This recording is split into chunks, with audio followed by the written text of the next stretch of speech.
কাফেরের জন্য ঈমানদার। এবার আমাদেরকে বুঝতে হবে ঈমানদার বলতে কাকে বোঝায়, ঈমানদার বলতে কাকে বোঝায়। একটা মাথায় টুপি পড়লে ঈমানদার, কথা বলে না। মুখে দাড়ি রাখলে ঈমানদার, শরীরে জুব্বা পড়লে ঈমানদার। ঈমানদার কাকে বলে? ঈমানদার কাকে বলে? বলে নামাজ পড়লে ঈমানদার। আমানতু বিল্লাহি ওয়া মালাইকাতিহি ওয়া কুতুবিহি ওয়া রুসুলিহি ওয়াল ইয়াউমিল আখির ওয়াল কদরি খাইরিহি ওয়া শাররিহি মিনাল্লাহি তাআলা ওয়াল বা'সি বা'দাল মাউত।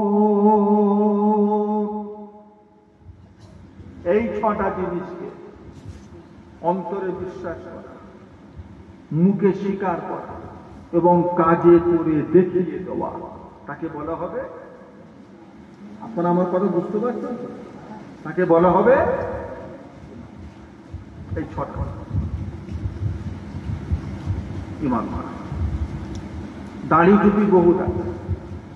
আল্লাহ নবীর হাদিস অনুযায়ী ৭৩টা দল হবে মুসলমানদের ভিতরে। দাড়ি টুপি জুব্বা পাগড়ি নামাজ রোজা হজ যাকাত আর কুরআন ৭৩টা দলের কাছে। তবে এর ৭৩টার ভিতরে ঈমানদার দল কটা? কাদিয়ানী বলে একটা দল আছে, কাদিয়ানী। ওই কাদিয়ানী দলের প্রতিষ্ঠাতা হলো গোলাম আহমদ কাদিয়ানী মির্জা। যারা আমার নবীকে শেষ নবী বলে মানতে রাজি নয়, তারা বলে গোলাম আহমদ কাদিয়ানী মির্জা সেও নবী আর সে হলো আমাদের শেষ নবী। নওয়াজুবিল্লাহ। নামাজ পড়ছে। মুতাজিলা বলে একটা দল আছে, মুতাজিলা। জাহামিয়া একটা দল আছে, রাফেজি একটা দল আছে, খারেজি একটা দল আছে, শিয়া একটা দল আছে, জাহামিয়া একটা দল আছে। দাড়ি টুপি সবার কাছে, ওটা বড় কথা। বড় কথা হলো কি? ঈমান। কোন জিনিস? নামাজটা বড় জিনিস। ঈমান। নামাজ লাগবে, নামাজ লাগবে, রোজা লাগবে, হজ লাগবে, যাকাত লাগবে। সর্বপ্রথম কোনটা লাগবে বলে? মানুষ তকদিরকে বিশ্বাস করবে, মানুষ তকদির মানবে না। ছটা জিনিসের ভিতরে একটা চল কাদের খাইরিহি ওয়া শাররিহি মিনাল্লাহি তাআলা। তোমার জীবনের ভালো মন্দ কার হাতে? বলেন না আল্লাহ। কতদিন বাঁচবো, কিভাবে বাঁচবো, কিভাবে কি করব, কত টাকা রেজেক হবে না হবে, কি হবে, সব কার হাতে? এই বিশ্বাস আপনাদের আছে না? আছে না? না আছে। তাহলে এই বিশ্বাস যদি মুসলমানের থাকে, তাহলে লটারির টিকিট কারা কাটে? আর কত বলো? লটারির টিকিট কারা কাটে? শুধু জয়দেবরা কাটে? লটারির টিকিট শুধু জয়দেবদের ছেলেগুলো কাটে আর জয়নানদের ছেলেগুলো দেখে? এরা কাটে না, এরা দাঁড়িয়ে দাঁড়িয়ে দেখে। কথা বলে কি বিশ্বাস কর? তোমার ঈমানটা কি? তোমার ঈমান কি? যে নসিবে আল্লাহ যেটা রেখেছে সেটা পাবো, আর লটারির টিকিট কাটলে এক্সট্রা কিছু পাবো। কি বিশ্বাস করবো? তোমার অন্তরে যদি এই বিশ্বাস থাকতো, জীবনের একটা দানা পরিমাণ খাদ্য যদি দুনিয়ায় থাকে আমার মওত হবে না, একটা দানা পরিমাণ রিজিক এটা আল্লাহর তরফ থেকে আসে, অন্য কারো দেওয়ার ক্ষমতা নেই। এই ঈমান যদি তোমার থাকতো, তুমি জীবনের লটারির টিকিট কাটতে কেন? কাটবে কেন? কাটবে। আজকে মুসলমানদের ঘরে ঘরে সুদের কারবার, বন্ধন ব্যাংক, গ্রুপ লোন, মহিলা সমিতি, বুঝতে পারছেন? ভরে গেছে, ভরে গেছে। হ্যাঁ, ঘরে ঘরে ভরে গেছে। এককালীন পাচ্ছে 30,000, 20,000, 25,000 এককালীন পাচ্ছে, আর সপ্তাহে সপ্তাহে 1400, 1500 টাকা করে দিয়ে দিয়ে লোন শোধ করছে।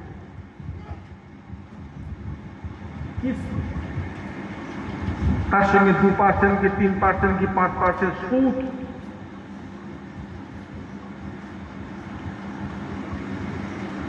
এখন বললে বলবে হুজুর দেবে, এখন বললেই বলবে 30,000 টাকাতে কি হুজুর দেবে? ব্যাংক দিয়েছে বলে ব্যাংকে দিচ্ছি, হুজুর দেবে? বিপদের সময় আমাকে বলবে। আবার বুঝতে পারছেন? আমাকে বলবে, বাড়ির মেয়েরা আমাকে বলবে হুজুর দেবে? তাহলে ব্যাংক থেকে লোন তুলবনি, হুজুর দেবে?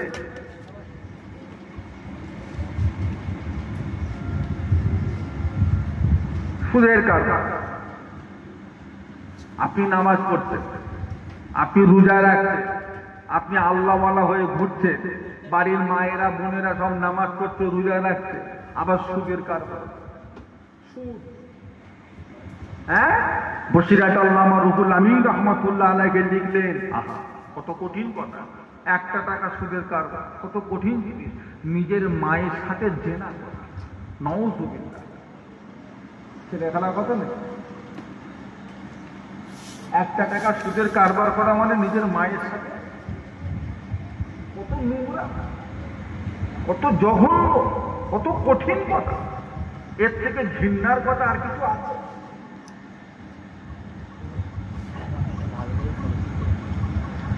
তওবা করে বাড়িতে বুঝা, বাড়িতে বলে, ওমা মিন দাআবাতিন ফিল আরদি ইল্লা আলাল্লাহি রিজকুহা। আসমানের নিচে আর জমিনের উপরে যত মখলুক আছে প্রত্যেকের রিজিকের জিম্মাদার কে নিয়েছে? আপনার চিন্তা কিসে? সব চিন্তা আল্লাহ উদ্ধার করবে। ধরে রাখে, মজবুতের সাথে ধরে রাখে। আপনার ইমানটা তো কমজোরি কেন? আমরা ছিলাম দুনিয়ায়, কথা বল, আমরা দুনিয়ায় ছিলাম, দুনিয়ায় আমরা ছিলাম না। কে সৃষ্টি করেছে? আমাদের ইচ্ছা না, তার ইচ্ছা। তিনি যখন তার ইচ্ছা সৃষ্টি করেছে, আমাদের বিপদে আপদে আমাদের পাশে তিনাকে থাকতে হবে না? হবে, থাকবে।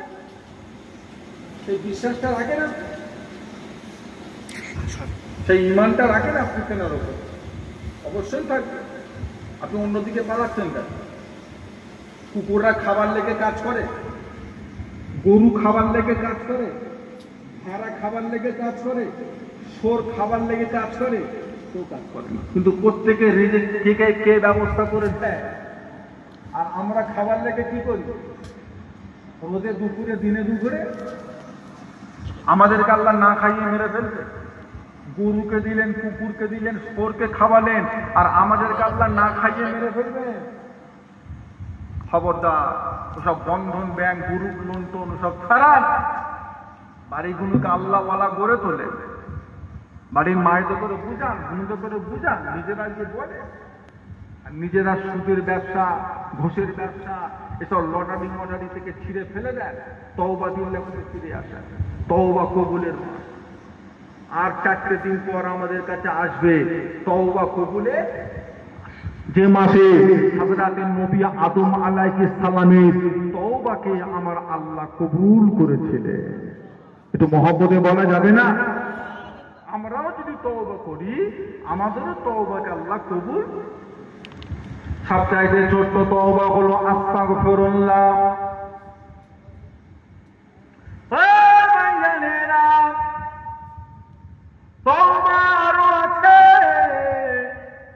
এই থেকে একটু বড় তওবা হলো আস্তাগফিরুল্লাহ ওয়া আতুবু ইলাইহি।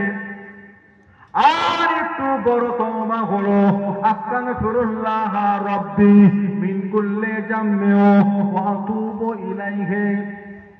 এর থেকে বড় তওবা হলো আস্তাগফিরুল্লাহ আল্লাযী লা ইলাহা ইল্লা হুয়াল হাইয়ুল কাইয়্যুম ওয়া আতুবু ইলাইহি।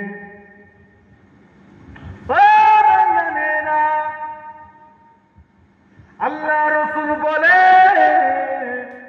যদি কোনো মুসলমান সারাটা দিনে একটা জায়গায় বসে বসে যদি এই তওবা 3 বার পড়তে পারে, আস্তাগফিরুল্লাহাল্লাযী লা ইলাহা ইল্লা হুয়াল হাইয়ুল কাইয়্যুম ওয়া আতুবু ইলাইহি, আস্তাগফিরুল্লাহাল্লাযী লা ইলাহা ইল্লা হুয়াল হাইয়ুল কাইয়্যুম ওয়া আতুবু ইলাইহি, এই তওবা যদি 3 বার পড়তে পারে, আল্লাহ রাসূল বলেন আপনার গুনার পরিমাণটা যদি সমুদ্র ফেনার সমতুল্য হয়ে যায়, তথাপি আমার আল্লাহ পাক আপনার সেই পরিমাণ গুনাহকে আমার আল্লাহ পাক ক্ষমা করে দেবে।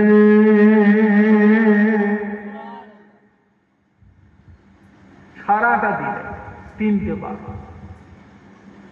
কতক্ষণ সময় লাগবে?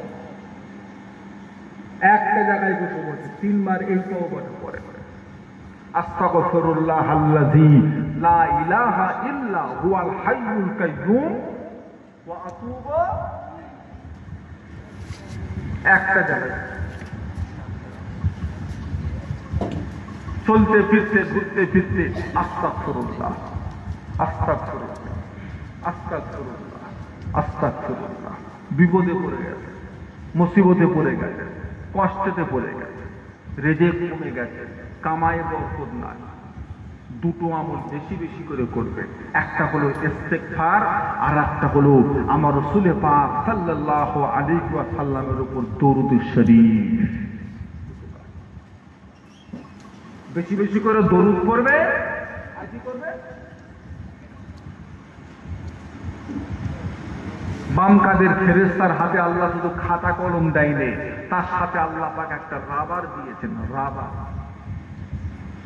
যখনই মুসলমান তওবা করবে, তখনই সঙ্গে সঙ্গে গুনাহটাকে মুছতেই হবে। আল্লাহ পাক বলে রেখেছে, আমার বান্দা গুনাহ করেছে, তুমি লিখেছো। আমার বান্দা যখন আবার তওবা করবে, তওবা করার সাথে সাথে তার গুনাহটাকে কি করতে হবে? এত সুন্দর করে মুছে দেবে, খাতাটা দেখে মনে হবে এই বান্দা জীবনও কোনোদিন এই গুনার কাজটা করেই নেই। যারা বলুন না সুবহানাল্লাহ।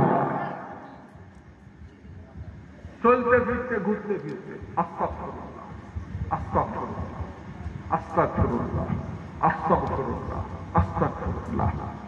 চলতে ফিরতে ঘুরতে ফিরতে সাল্লাল্লাহু আলাইহি ওয়াসাল্লাম সাল্লাল্লাহু আলাইহি ওয়াসাল্লাম সাল্লাল্লাহু আলাইহি।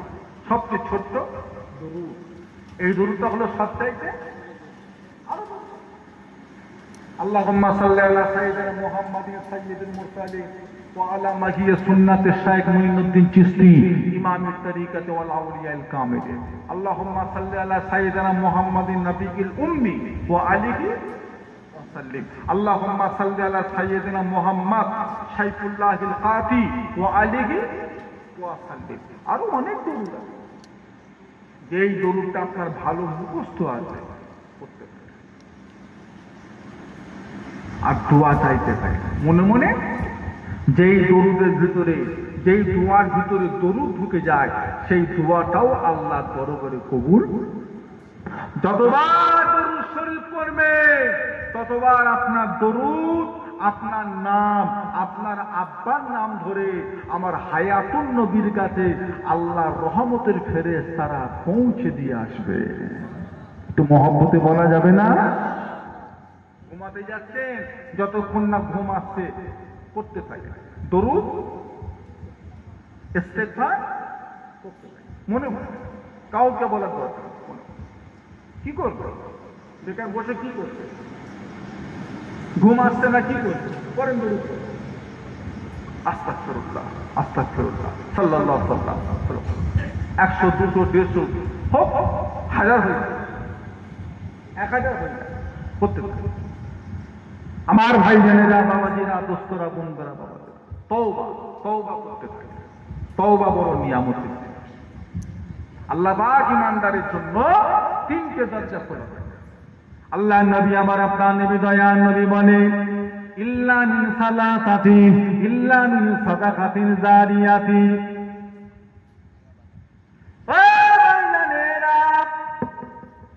আল্লাহ রাসূল বলে ইল্লা মিন সাদাকাতিন জারিয়াতি, তিনটের ভিতরে সর্বপ্রথম দরওয়াজার নাম হলো সাদকায়ে জারিয়া।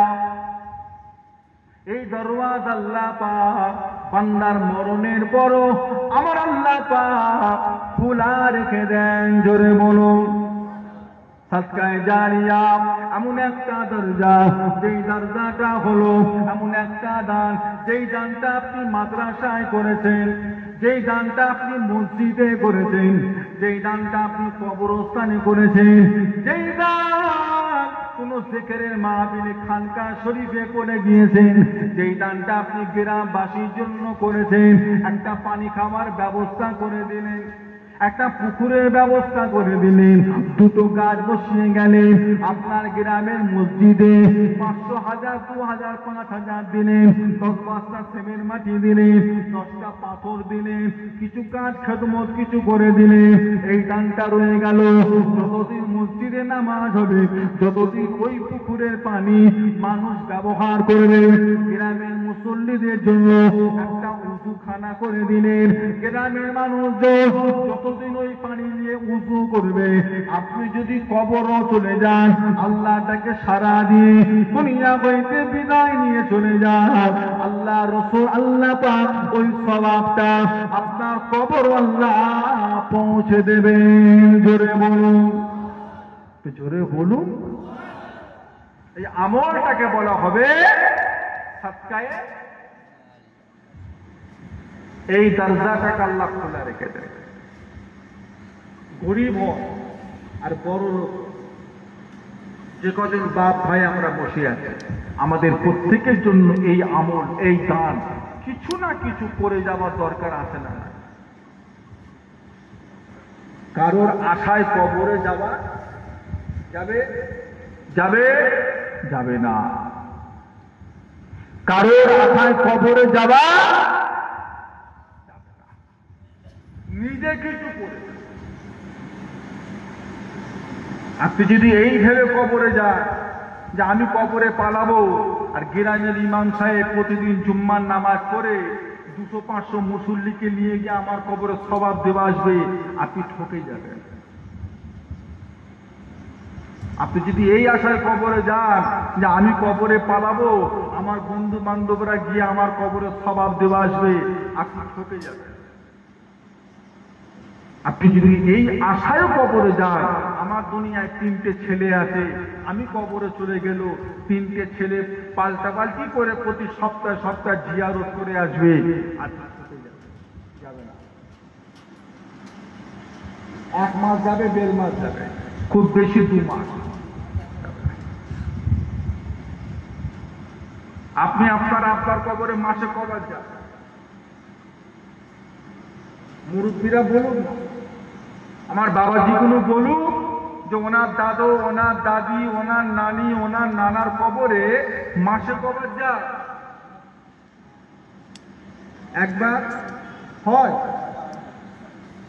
2 মাসে, 3 মাসে, কত বলে যা, 4 মাসে, 6 মাসে কবার? বছরে 2 থেকে, তাও হয় না। তাহলে আপনি যদি আপনার বাপ দাদার কবরে যদি বছরে 2-3 বার যান, আপনার ছেলে আপনার কবরে মাসে কবার যাবে? 4 বার। মাসে 4 বার, 4 জুম্মায় যাবে। তাহলে এদের আসার কবরে গেলে কি গো, আপনার লাভ হবে না ঠকে যাবে? যা করতে হবে নিজেকে করে যেতে হবে। আমার দাদুজান সুলতানুল ওয়াইজিদ আলা হযরত ছোট হুজুর কেবলা রহমাতুল্লাহ আলাইহি বলতেন, বাবা নিজে চুলকানি নিজে চুলকা, নিজের চুলকানি নিজে চুলকা। তোমার চুলকানি হয়েছে আর পাশের লোকটাকে বলছে একটু চুলকে দে তো, আরাম নেই। হয় এত জোরে চুলকাবে চামড়া তুলে ফেলবে, আর না হলে এত আস্তে আস্তে চুলকাবে, তাতে তোমার শান্তি হচ্ছে না, আরাম। তার থেকে যদি একটা পাহাড় ডাঁটি বা একটা ছোট লাঠি কঞ্চি পেয়ে জামার ভিতর ঢুকিয়েও যদি ঘষো, তাতেও কিছুটা শান্তি।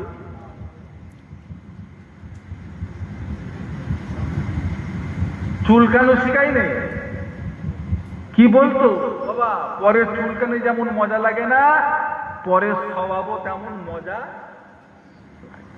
নিজেরটা নিজে করে যাও। কি দামি কথা দেখছে। ছোট হুজুরের ছেলে 3টে, কথা বলে 3টে ছেলে, 5টা ছেলে, 10টা ছেলে, 21টা ছেলে। আপনার কটা? 21টা ছেলে, 17টা মেয়ে, এত নাতি পুতি, হ্যাঁ, আবার এত মেহমান জন। তারপরও দেখেছেন কত চিন্তার কথা, কত চিন্তা করেছে নিজের আখিরাত নিয়ে। বাবা, নিজের কবরে যাবার আগে মাল সামান নিয়ে যাও, কারোর আশায় দিন। তেনার যদি এত চিন্তা হয়, তাহলে আমাদের কত চিন্তা দরকার আছে। আপনার তো 2টো ছেলে, তার মধ্যে আবার একটা যদি বিগড়ে যায়। এখন আমার দেখছেন না মোবাইলে যে অর্জন হচ্ছে, কবর জিয়ারত করা বেদাত, 20 রাকাত তারাবির নামাজ করা বেদাত, আজানের পরে দোয়া করা বেদাত, ইমাম সাহেবকে নিয়ে মুসল্লিরা সম্মিলিত মুনাজাত করা বেদাত, শবে বারাত বেদাত। শুনছেন না? এইরকম কথা টুকটাক কানে আওয়াজ আসছে না, আসছে চতুর্দিকে ছড়িয়ে যাচ্ছে না, এসব বিদেশি বক্তার ওয়াজ। তার মধ্যে আপনার ছেলে যদি আবার নাম লিখায়, একটা ছেলে আর কবর জিয়ারত করবে। আমাদের কিছু ছেলে দিল্লি যায় কাজ করতে, বোম্বাই যায় কাজ করতে, আহমেদাবাদ যায় কাজ করতে, ভোপাল যায়, গুজরাট যায়, ব্যাঙ্গালোর যায়, চেন্নাই যায়, কত দূরে দূরে চলে যায় ভারতবর্ষের ভিতরে। এরা দূরে এদের মা বাপ পাঠিয়েছে কি আনতে, পেটিয়েছে কি আনতে? পয়সা, টাকা, টাকা। এখন দেখি কিছু কিছু ছেলে বিদেশে কাজ করতে গিয়ে টাকাও আনছে, মশলাও আনছে। টাকাও আনছে, আবার কিছু কিছু ছেলে দেখি মশলা, হ্যাঁ ওকে মশলা আনতে পেরিয়েছে। পশ্চিমবাংলার বুকে আলেম উলামা নেই, মুফতি মুহাদ্দিস নেই, মাদ্রাসা মক্তব নেই, আমাদের কি বিদেশি মশলা নিয়ে চলতে হবে নাকি? তোকে পেটিয়েছে টাকা আনতে, তুই টাকা আনতে, তোকে মশলা আনতে কে পেটিয়েছে? বাদ দাও তো, 14 পুরুষ সারা জীবন নাভির নিচে হাত পেতে নামাজ পড়ে কবরে ঢুকে গেল, নাতি পুতি দিকে এইখানে তুলে বসে করছে। হ্যাঁ, 2-1টা ঢুকেছে, দেখেছে? দেখেছে? ওটা দেশি নামাজ না, এটা কি নামাজ? হ্যাঁ, বিদেশি নামাজ। ওদের বোনের বিয়ে হলে বলবেন বিদেশ থেকে হুজুর নিয়ে আসে, বুঝতে পারেন না? বললেন বিদেশ থেকে হুজুর নিয়ে আয়, যা।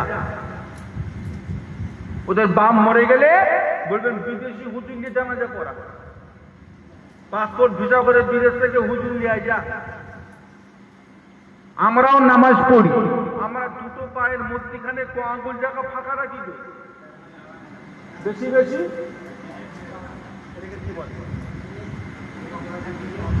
এক দেড়টা, কমসে কম 4 আঙ্গুল, আর বেশি বেশি। আর ওদের পা দেখবে 3 জনের জায়গা উনি একাই, 3 জনের জায়গা ও একাই। এই বল, আমি পা যত টানছি ও পা তত ঠেলছে, আরো টানছে, আমি দাঁড়া, আমি নিচে নেমে যাই তাও ভালো, তোর পা কত বড় হয় আসছে দেখবো, তাতে আমি মসজিদ ছেড়ে পালাই তাও ভালো, কিন্তু তোর পা কত বড়।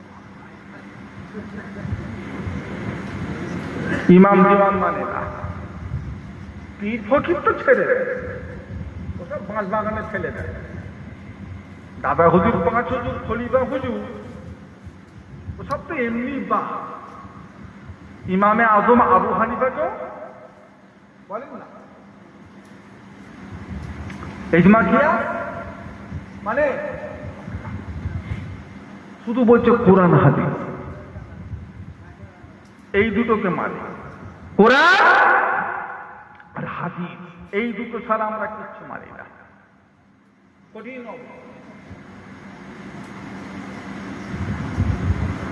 আমাদের এসে ছোটখাটো ভাই বোনকে নিয়ে চিন্তা হয়, এরা সব কোন মন থেকে এখন কি যে শুরু করবে আল্লাহ। বাপ দাদু এক করে গেছে, এরা আর এক করে বসে থাকবে, সোহবত নেই, এলেম কালাম নেই, মাদ্রাসায় পড়াশোনা নেই, বেসিক কিছু যে জ্ঞানের দরকার সেটাও আমরা দিতে পারছি, বলেন না? না কোরআনের শিক্ষা দিতে পারছি, না বসিরাতে আল্লামা রুহুল আমিন হুজুরের নামাজ শিক্ষা দিতে পারছি, না বসিরাতে আমি ফতোয়া আমিনিয়া সেটা এক খণ্ড কিনে বাড়িতে রেখে দিচ্ছি যে বাচ্চা কাচ্চা পড়ুক, জোর করে পড়াচ্ছি, তাও কি করাচ্ছি আমরা? তাহলে এরা আমাদের মশলাগুলো জানছে না। দুদিন পর বিদেশে কাজ করতে যাচ্ছে বা হাতে মোবাইল ফোন পাচ্ছে, দলিল আদাল্লা দিয়ে দেখছে এইখানে হাত বাঁধতে হবে, বেঁধে বসে দোস্ত আমাদের আছে। আমরা তো এতদিন তার পিছনে মেহনত করি, আমরা তো বসিরাট আল্লামা রুহুল আমিন হুজুরের কিতাবপত্র তাদেরকে কিনে, দোষ আমাদেরও আছে। বাড়ির গার্জিয়ানদের দোষ নেই ভাবছে, প্রচুর দোষ আছে। আজকে মা বাপ কেন মার খাচ্ছে? ছেলেপুলেদের হাতে মা বাপ কেন মার খাচ্ছে? ছেলেপুলেরা মা বাপকে কেন জায়গিরির মতো ঘোরাচ্ছে, একবার এই বাড়ি, একবার ওই বাড়ি, একবার সেই বাড়ি? তো মা বাপের দোষ। মা বাপের যে কি কদর, মা বাপের যে কি সম্মান, মা বাপের যে কত ইজ্জত আল্লাহ দিয়েছে, এটা তাকে ছেলেকে শেখাতে হবে, ছেলেকে জানাতে হবে, তবে তো সম্মানটা পাবো। কি বলছে? আর সে যদি না জানে, ঘোরাবে। 3টে ছেলে 10 দিন ঘোরাবে। যদি জানতো মায়ের সম্মান, যদি জানতো বাপের সম্মান, ঘোরাতে পারত। বাপের হাত ধরে, মায়ের হাত ধরে বলতো, মা বাপ, আমি হয়তো তোমার গরিব ছেলে, ডাল ভাতে বেশি কিছু খাওয়াতে পারবো না মা, তুমি আমার কাছেই থাকো মা, তোমাকে কোথাও যেতে হবে না বাবা মা, তুমি আমার কাছেই থাকো, আমি ডাল ভাত খাওয়াবো মা, কিছু মনে করিনি, সেই খেয়ে একটু সহ্য করো। অফিসে বসের কথা শোনে, অফিসের বসকে খুশি করে, কিন্তু মা বাপকে খুশি, দোষ কার? অফিসের বসের মুখের উপর কথা বলার ছেলের ক্ষমতা আছে নেই, কিন্তু মা বাপের মুখের উপর কথা বলার ক্ষমতা। অফিসের বস যদি খুশি হয় তোমার প্রমোশন হবে, আর তোমার মা বাপ যদি খুশি হয়ে যায় জান্নাত যাওয়াটা তোমার সহজ হয়ে যাবে। একটু মহব্বতে বলা গেল না? আমার বাপজানেরা ভাইজানেরা, আমাদের একটু শিখাতে হবে, বাচ্চা কাচ্চাদের একটু পড়াতে হবে। আমাদের সব রেডি আছে, কিতাবপত্র, দলিল আদাল্লা সব রেডি আছে, শুধু একটু খুঁজে কাজে বার করে বাচ্চাদের সামনে, তাহলে এরা আর পথভ্রষ্ট। চিন্তা করে দেখবেন কথা, আমাদের দোষ আছে। ইজমা কিয়াস মানে না। ইমামে আজম আবু হানিফাকে, আজকে যদি আপনার মায়ের শরীর খারাপ হয়, আপনার বইয়ের শরীর অসুস্থ হয়, বিমারি হয়, আপনি হসপিটালে নিয়ে যাবেন। মাকে গিয়ে ভর্তি করলে ডাক্তার ব্লাড টিলার পরীক্ষা করে বলছে, হ্যাঁ তোমার মায়ের শরীরে রক্ত কম, হিমোগ্লোবিন কমে গেছে। তোমার মাটাকে এখন সুস্থ করতে গেলে, বাপটাকে সুস্থ করতে গেলে এখন ব্লাড দিতে হবে। ব্লাড, ডাক্তারবাবু কি ব্লাড? না ব্লাড দিতে হবে, তোমার বাপের রক্তের গ্রুপ হলো A+, এখন A+ রক্ত 2 বোতল আনলে রুগীটাকে বাঁচানো সম্ভব, তাছাড়া নয়। কঠিন অবস্থা, রক্তের থাকার কথা 12 হয়ে গেছে 6। আপনি পাগলের মতো ছুটলেন, বাড়াইতে কি ক্যানি, কি বারাসা, কি নিউ টাউন ব্লাড ব্যাংক যেখানে আছে সেখানে গিয়ে আপনি ডাক্তারি প্রেসক্রিপশনটা দিলেন, A+ রক্ত আপনাকে 2 বোতল কি 3 বোতল দিল, আপনি বরফে সাথে যেমন করে যত্ন করে নিয়ে এসে আপনি হসপিটালে দিলেন, ওই রক্তটা বার করে ডাক্তারবাবু আপনার বাপের শরীরে দিল বা মায়ের শরীরে দিল, আল্লাহ কাছে উনি সুস্থ হয়ে গেলেন। এখন প্রশ্ন হলো, যেই রক্তটা আপনি দিলেন ওই রক্তটা মুসলমানের রক্ত না বেঈমানের রক্ত? হাহু কিছু দেন, ইমানদারের রক্ত না কাফেরের রক্ত? যেই রক্তটা আপনি দিলেন ওই রক্তটা আপনার বাপের শরীরে দেওয়াটা ঠিক হলো না ভুল হলো?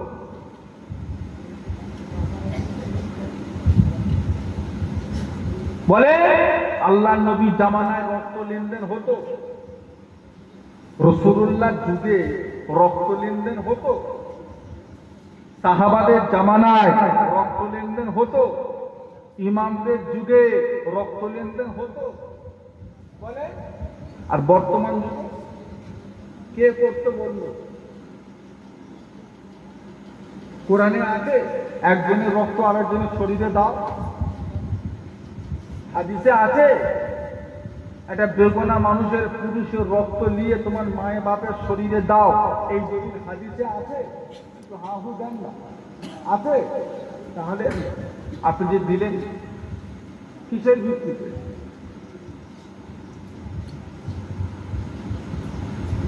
শরিয়াতের মাসলা হলো ইমাম থাকবে আগে আর মুসল্লি থাকবে পিছনে। এই পিছনে যেতে যেতে যদি দু চারটে কাতার যদি মসজিদের নিচেই নেমে যায়, নামাজ হবে না? মসজিদের নিচেই কাতার হলে নামাজ হবে না? অবশ্যই হবে। এখন কেউ যদি পাকামি করে ইমামের আগে গিয়ে কাতার দেয়, তার নামাজ হবে না। কিন্তু বর্তমান সময়ে আমরা দেখছি আমাদের ভেবিয়া, বলদেপোতা, জরুলি এই সমস্ত এলাকার মানুষ আশপাশে বেশ কিছু মসজিদ আমরা দেখছি দুতলা তিনতলা করে হয়ে গেছে। সেখানে গিয়ে দেখবে ইমাম সাহেব নিচে আর মুসল্লি সাহেব ইমামের মাথার উপর। থাকার কথা ছিল পিছনে, উঠে গেছে।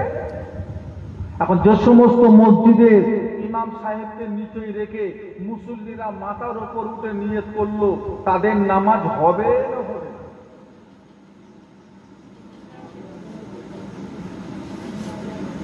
বলে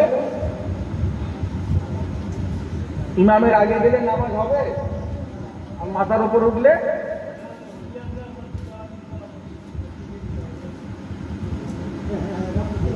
আগে গেলে যদি না নামাজ হয় মাথার উপর উঠলে হবে?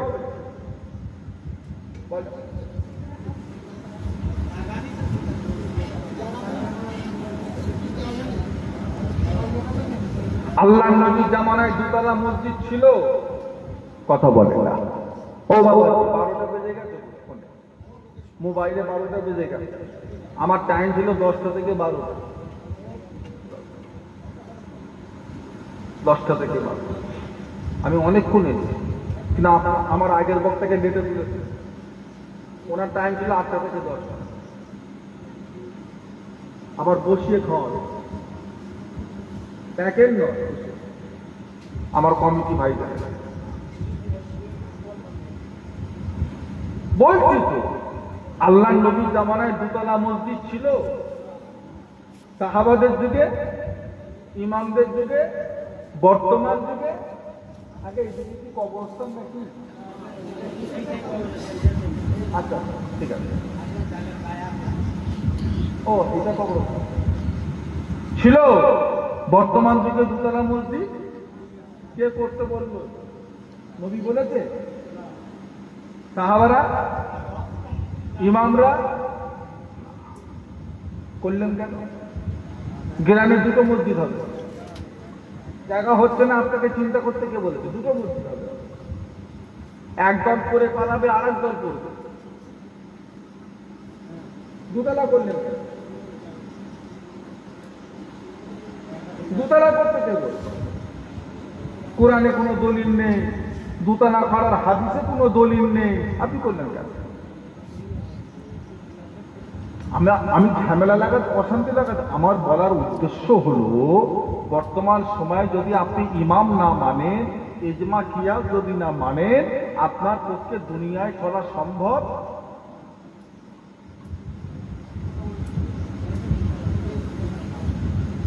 আপনি চলতে পারবেন না।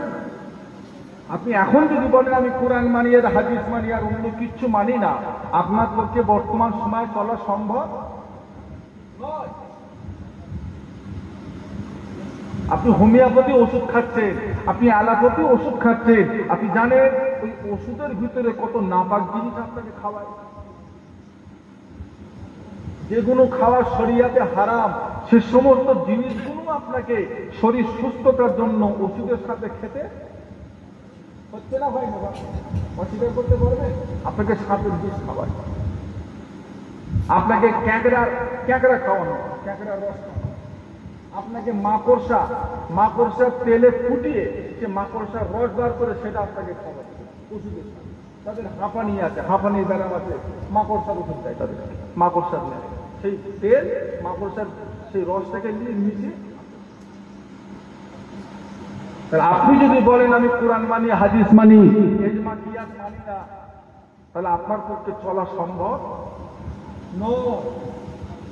এটা আমাদেরকে বুঝতে হবে। কে প্রকারকে আমরা ভাতে যে 4টে ইউটিউবে ভিডিও ছেড়ে দিয়েছে ইমাম মানা যাবে না, ওর কথায় তোমায় লাগলে হবে না। আল্লাহ কুরআন পাকের মধ্যে বলেছেন ফাসআলু আহলা যিকরি ইন কুনতুম লা তা'লামুন, তোমরা যেটা জানো না তোমরা জেনে নাও জাননে ওয়ালাদের কাছ থেকে। তারা আপনাকে বলবে, জানিয়ে দেবে।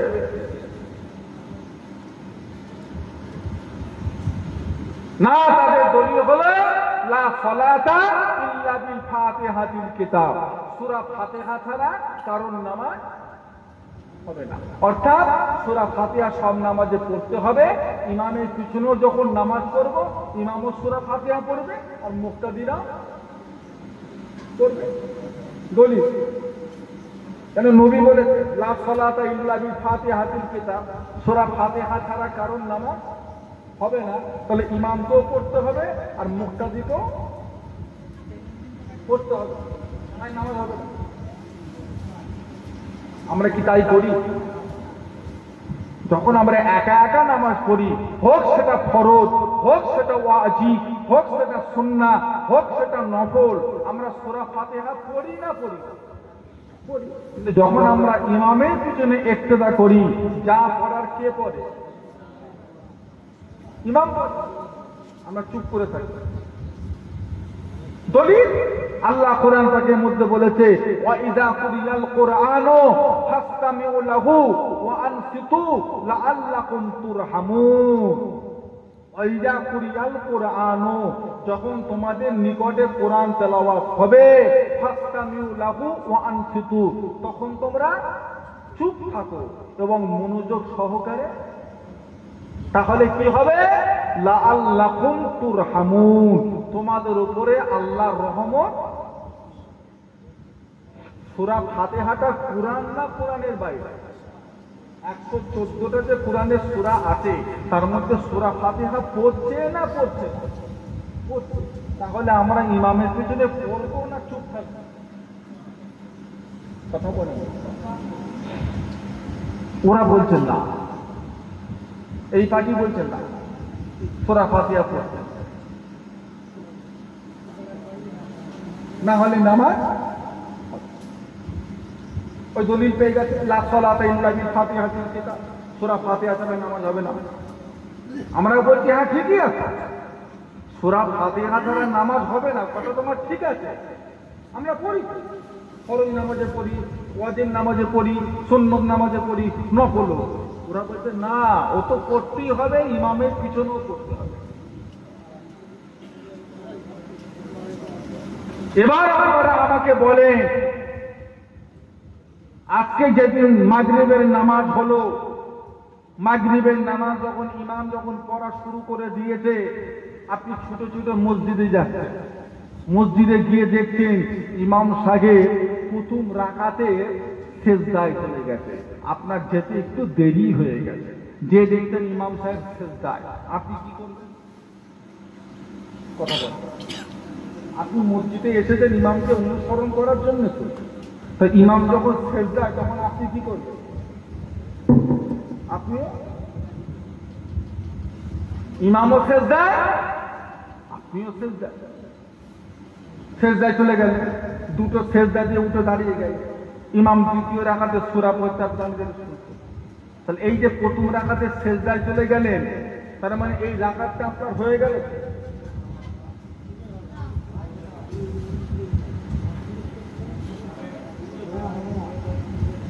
এই রাকাতটা আপনার হয়ে গেল। ইনি বলতে জি হলো, আবার ইনারা কেউ কেউ বলতে হবে না। এই কটা মানুষের মধ্যে একটা না বলে হয়? ঠিক করে বলেন, এই রাকাতটা আপনার হলো তো?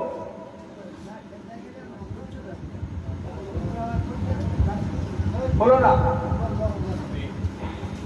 ইনি এখনো বলতে হবে, আর ইনারা এখনো বলতে হবে।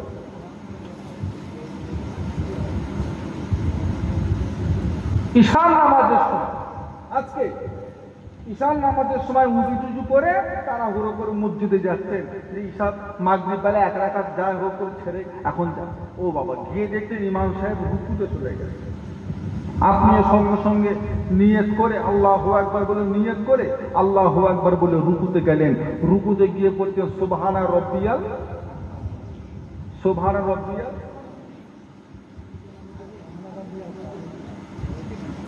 আজিম হবে না আলা হবে? তাহলে ভুলভাল বলছেন কেন? সুবহানা রব্বিয়াল একবার করেছেন, একবার। সঙ্গে সঙ্গে ইমাম সাহেব সামি আল্লাহু লিমান হামিদা, আপনি মনে মনে করবেন রব্বানা লাকাল হামদ, উঠে বলবেন। এবার ইমাম সাহেব আপনার সেজদায় আল্লাহু আকবার, আপনি মনে মনে আল্লাহু আকবার, দুটো সেজদা দিয়ে উঠে পড়লেন। এবার বলেন তো দেখি, এই রাকাতটা আপনার হলো না হলো? কথা বলেন, কথা বলেন। আচ্ছা, এই সমস্ত মশলাগুলো আপনার যদি এখনো ভুলভাল বলে, এটা কি মানা যায়? সব কি বাচ্চা?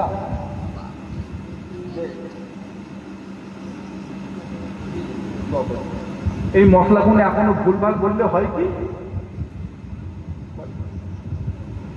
মাগরিবের নামাজে ওই রাকাত আপনার হয়নি কেন? রুকু করা হলো ফরজ, মাগরিবের নামাজের রুকু ছেড়ে যাওয়ার কারণে ওই রাকাতটা আপনার। কিন্তু ঈশার নামাজে রুকু আপনি পেয়ে গেছেন, রুকু পেয়ে গেলেন মানে রাকাত পেয়ে গেলেন, রুকু পেয়ে গেলেন মানে রাকাত পেয়ে গেলেন। ঈশান নামাজের রুকু পেয়েছেন একটু পরিমাণ, আপনার রুকু হয়ে গেছে, ফরজ আদায় হয়ে গেছে, তার মানে আপনার ওই রাকাতটা হয়ে গেল, ধরে দিতে হবে না। কিন্তু মাগরিবের নামাজে রুকু ছেড়ে যাওয়ার কারণে আপনাকে লাস্টে এক রাকাত নামাজ ধরে দিতে। কোন রাকাতটা? যে রাকাতটা আপনার ছেড়ে গেছে, অর্থাৎ সূরা ফাতিহা পড়ে ওর সাথে অন্য সূরা মিলিয়ে পড়তে। ভুল বললে হবে না বাপ, বয়স হয়ে গেছে, আর ভুলভাল করলে হয়? তাহলে আমার কাছে প্রশ্ন হলো, তুমি যে এখন চেঁচিয়ে চেঁচিয়ে বেড়াচ্ছ, সূরা ফাতিহা না পড়লে নামাজ হবে না, সূরা ফাতিহা না পড়লে নামাজ হবে না, তাহলে যেই লোকটা ঈশান নামাজে রুকুতে এসে ইমামকে ধরেছে, ও সূরা ফাতিহা কখন পড়লো? এখন ও কি পড়তে পড়তে ছুটছিল? কথা বুঝতে পারেন? নবী বলেছে রুকু পেল মানে রাকাত পেয়ে গেল, আর তুমি বলছো সূরা ফাতিহা না পড়তে রাকাত পাবে না। তাহলে যে এসে রুকুতে পেল, ও সূরা ফাতিহা কখন পড়বে?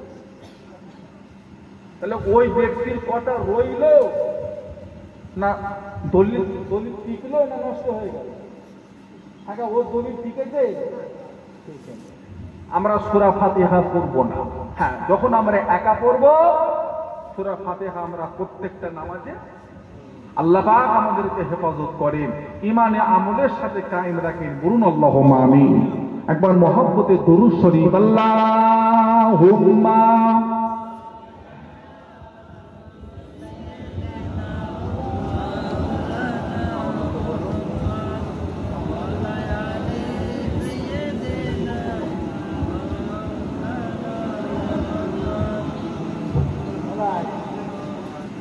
हमें जानो दिल से प्यारा मोहम्मद, मोहम्मद की हम है हमारा मोहम्मद, जो आंखों में आए तो कब तक रहेगा ये पर्दा हमारा तुम्हारा मोहम्मद।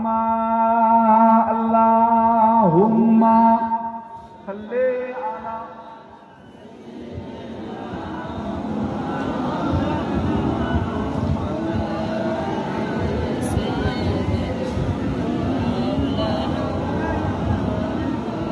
আমার দিনদার ইমানদার নেককার আল্লাহওয়ালা ভাইজানেরা, আমার বাবাজিরা, দোস্তরা, বন্ধুরা, আজকের মাহফিল কবরস্থানবাসীর উপলক্ষে মাহফিল।